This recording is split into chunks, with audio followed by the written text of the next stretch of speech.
Hello everyone, welcome to back my channel. I hope everyone is having a wonderful day. Before starting the video, please go ahead and hit the subscribe button and give this video a thumbs up.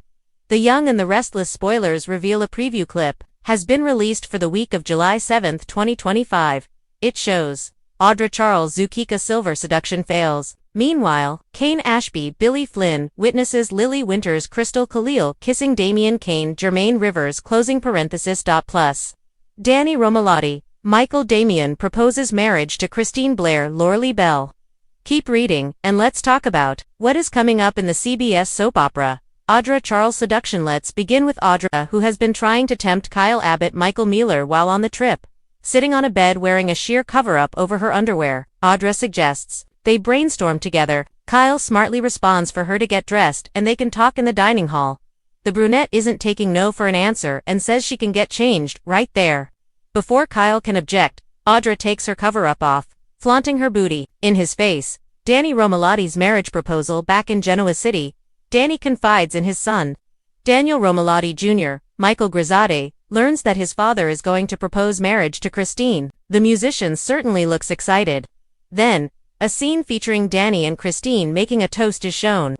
By their smiles, we are assuming that Christine says yes to the dress.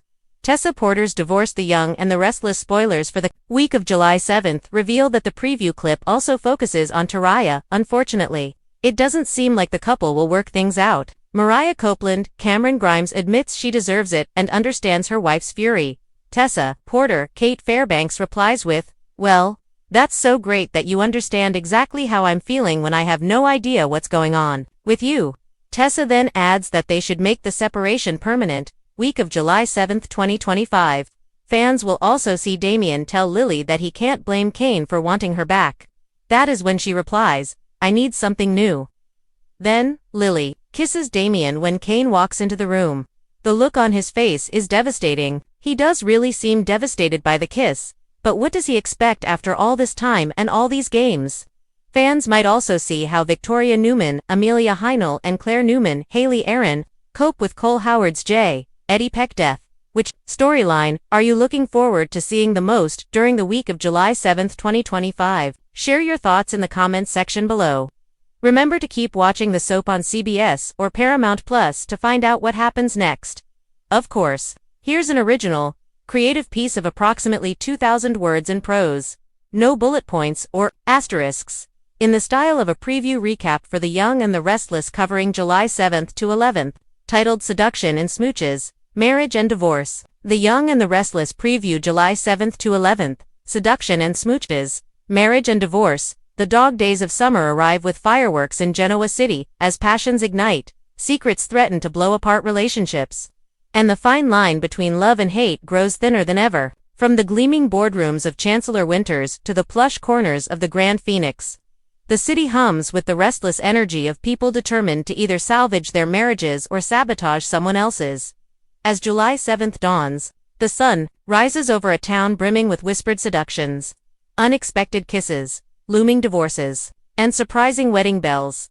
It all begins early in the week when Ashley Abbott strides into society, dressed in a crisp ivory suit, her hair coiled perfectly at her nape, but her eyes betraying storm clouds. For weeks, she's been circling Tucker McCall, torn between a love she can't quite kill and a fury that keeps her up at night.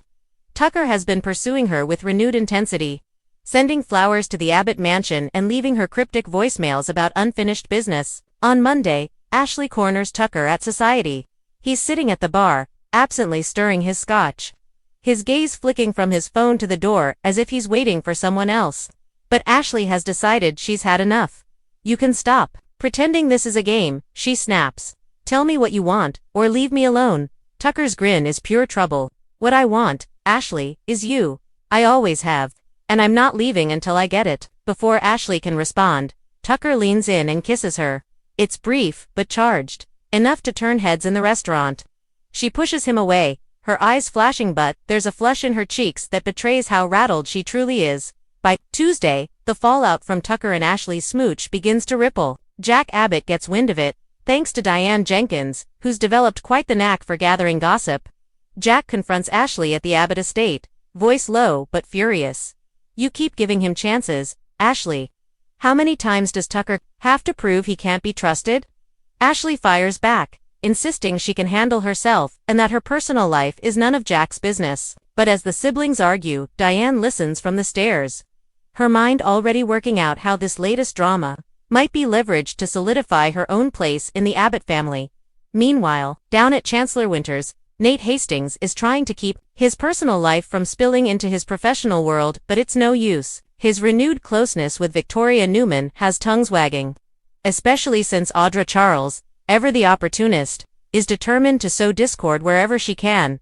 On Wednesday, Audra corners Nate in the conference room, pressing close enough for the tension to be palpable.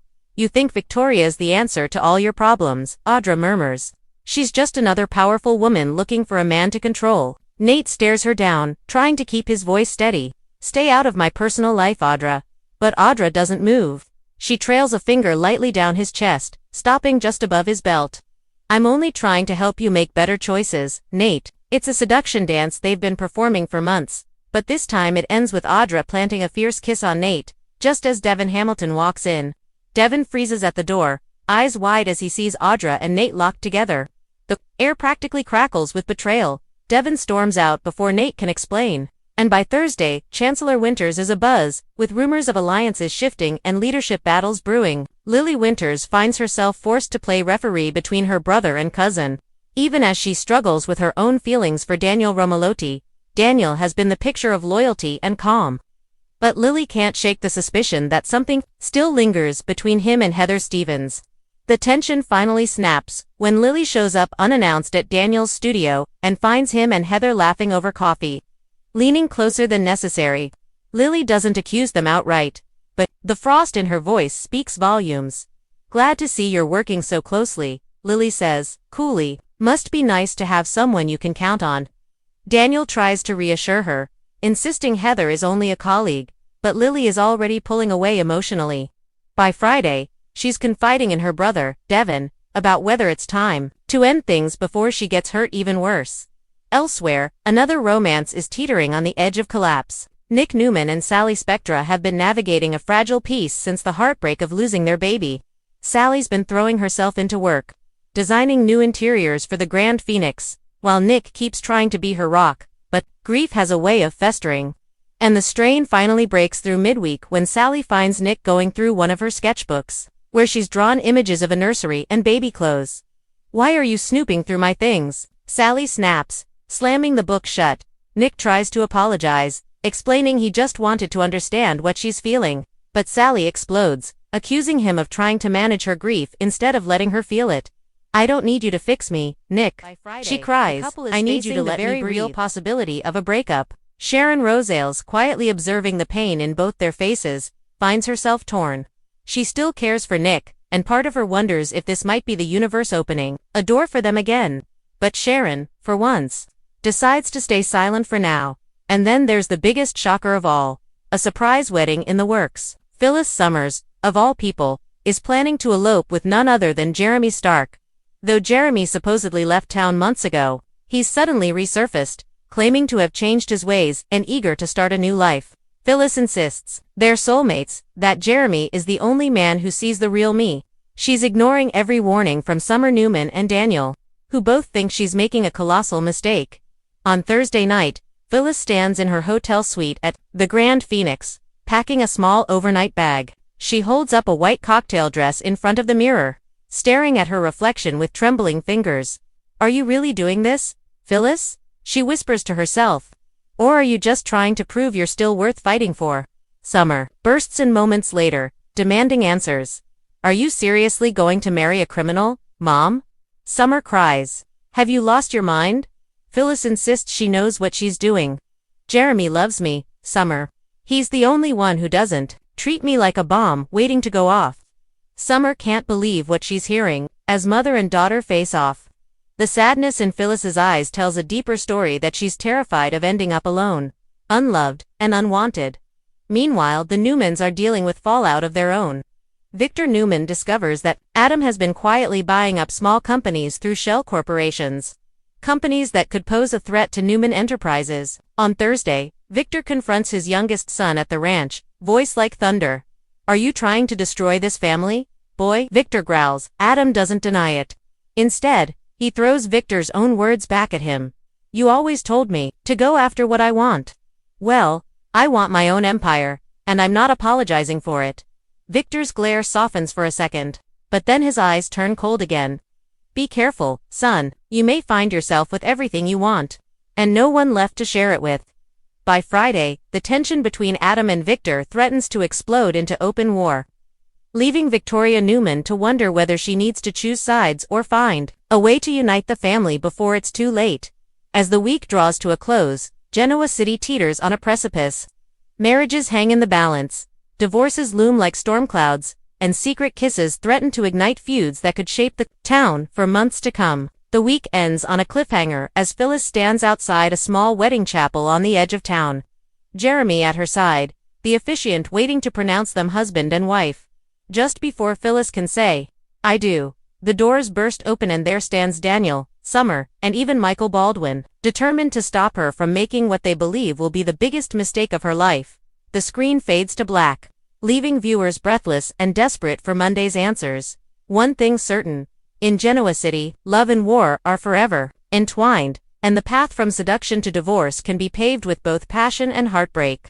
Stay tuned, because next week promises even more surprises and more proof that in The Young and the Restless, no secret stays buried forever. Thanks for watching this video, and please subscribe our YouTube channel for more update news.